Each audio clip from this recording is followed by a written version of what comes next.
এই যে শোনো, আমি মার্কেটে যাইতাছি আর দুইজন বাপ বেটা কিন্তু ঘরকে নোংরা করবে না। আরে তুমি যাও, তোমার কোনো চিন্তাই করতে হবে না, আমরা কেউ ঘর নোংরা করবো না। ঠিক আছে, এসেই দেখতে পাবো।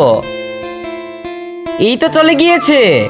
আজকে তো আমি আমার গাড়িটাকে ধুবো আর আমিও তো আমার সাইকেলটাকে ধুবো। ঠিক আছে নালাক, জলদি করে বালতি পরে পানি নিয়ে আয়। হ্যাঁ আমি এখনই যাইতাছি। আজকে তো আমি আমার গাড়িটাকে ধুয়ে একদমই চকচকে করে ফেলবো। আরে বাবা, টাঙ্কিতে তো পানি শেষ হয়ে গিয়েছে।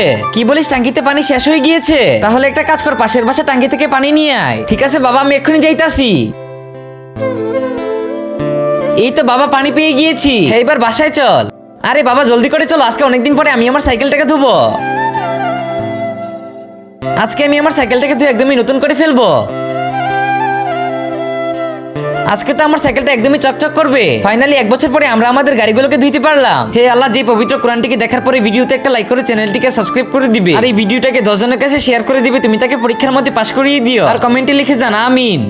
বাবা দেখো, মা চলে আইছে। আমি যেতে না যেতেই তোমরা ঘরের মধ্যে এসব শুরু করে দিয়েছো। আরে মা, আমি তো কিছুই করিনি, সব তো বাবা শিখিয়ে দিয়েছে। এ কি, বাবা আবার কোথায় চলে গেল? নালায়েক, তোর আজকে খবর আছে।